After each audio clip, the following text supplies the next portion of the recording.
Now I'm finally ready to start painting. I have my image transferred onto paper that's suitable for acrylics, and for this project we're only using primary colors plus white and black, nothing pre-mixed. I've got yellow, blue, red, white, and black on my palette. The blue I'm using is phthalo blue because it mixes really well and really easily, and the red is a bright red from Blick Art Materials, the Blick brand acrylic.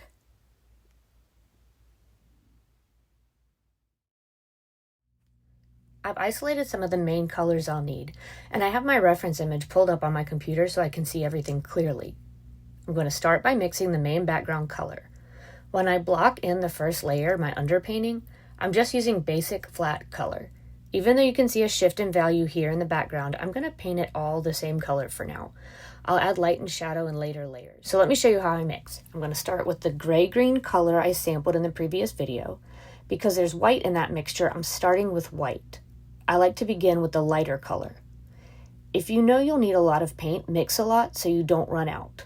I don't mind remixing if the color is a little bit off, but I know that bothers some students, so just keep that in mind. So look at how little paint I've put on my palette, and honestly, I really could have started with even less.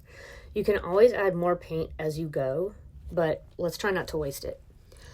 I've put my white here, and I want to make a grayish green. So to mix green, I need to mix yellow and blue. The lightest color next other than white is yellow, so I'm going to add that to my white. Always go from light to dark when you're mixing the colors because the dark colors affect the color a lot more and you don't need as much of them. So I'm scooping from the edge of the yellow so I don't contaminate the rest of it. If I want to be extra careful, I can wipe my brush off on a flat paper towel. When you do this, just kind of wipe it at the top of the towel and eventually I'll work my way down. Don't bunch your paper towels up because it just makes everything messier and it ends up getting on your brush handle and on your hands and then it gets other places that you don't want. So keep your paper towels flat and lay another one on top if you need to. I also have a cup of water if I need to rinse. Now I'll add a tiny amount of blue. A little blue goes a long way. That should give me a basic green. And right now the color is lighter than what I see on the screen, so I'm going to add a touch of black to neutralize it. The Blick Acrylic Black has a slight blue tint, so keep that in mind when mixing. I like to paint a little swatch on a scrap piece of paper so I can hold it up next to the computer and compare it directly to the color in the image.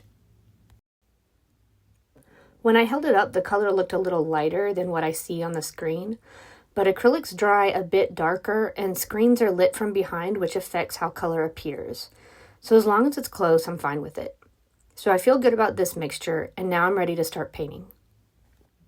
If you're painting a big area and your brush has a lot of paint on it, you don't want to waste that paint by wiping it off. But you also don't want to use a huge loaded brush to fill a tiny area.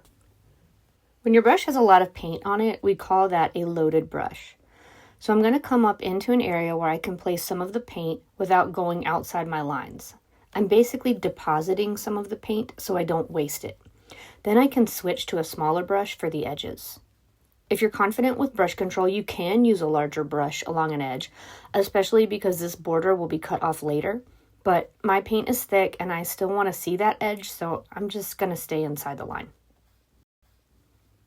As I paint along this edge, I'm watching how the brush meets the line and pulling downward with a steady hand. Right now, the color looks very dark on the paper because everything around it's white. Color always looks different depending on what it's next to. Try to smooth your brush strokes unless you're intentionally creating texture. Now that I've taken the excess paint off this brush, I'm rinsing it carefully. Don't leave it sitting in water. The metal part is glued on, and soaking loosens the glue. Rinse it well and lay it flat on a paper towel.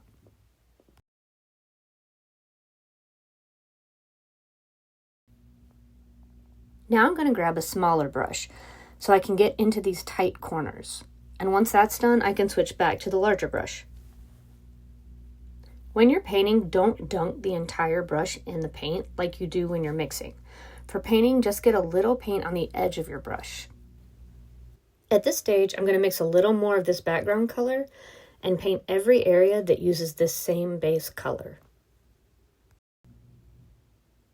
When you paint, you're not coloring or scrubbing back and forth.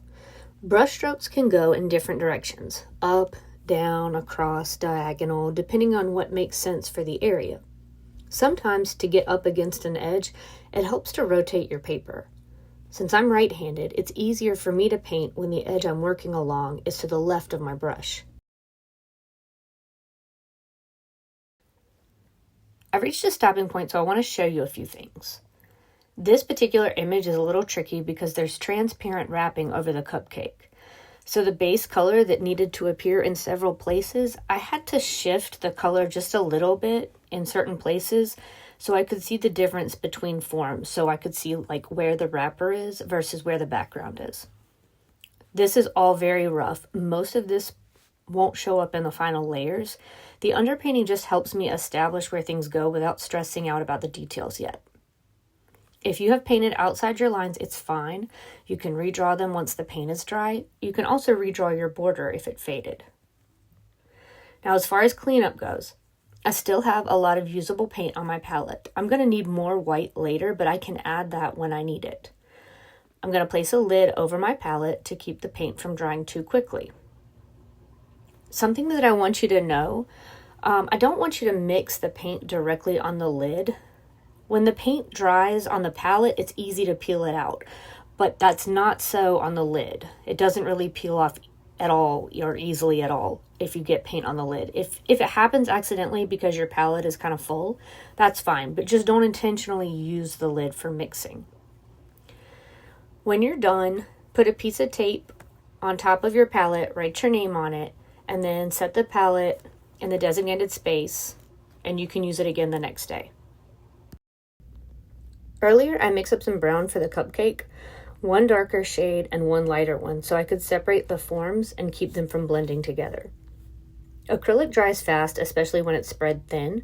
If your paint is drying too quickly, you can always take your palette to a sink and give it a very light mist with a spray bottle. Not too much, just enough to keep it workable. I also sometimes dip my brush in water and swirl it in the paint, and that helps the paint drag more smoothly if it's feeling like sticky. Another tip, mixing paint in the small wells instead of the big center well helps keep it from drying out because the paint stays more compact in a smaller area. If a color starts to dry out, try adding a drop of water and stirring it up. In my case, I wanted this area here to look a little more washed out. I wanted to be able to see through it a little bit and have it be almost like a transparent color so that some of the green showed through. So watering it down actually worked in my favor. At one point, I ran out of white, so I added more in another area of the palette. Over the next few days, the empty areas will dry and I can peel that paint out and use the space again. You can keep using the same palette for a while, but if you run out of space, it's totally fine to grab a new one. It took me about 30 minutes to mix that brown and block in this section, and I'm going to stop here and clean my brushes. When you wash brushes, use running water and a small amount of dish soap. Gently massage the bristles so the paint trapped in the center loosens and rinses out. If you don't do this, the paint will dry and harden within the brush, and then it's not really usable anymore. After washing, store brushes bristle side up. If you leave them bristle side down, they bend and lose their shape. At this point, I have a layer of paint on everything. Some colors aren't quite right yet, and that's totally fine. Now that the whole surface is covered, it's easier to compare everything to the reference photo. For example, the background value might be fine, but it looks like it has a little too much green, so I'll adjust that in the next layer. As I start blending in highlights and shadows, I'll correct colors and I'll refine everything. And that will be the focus of the next video.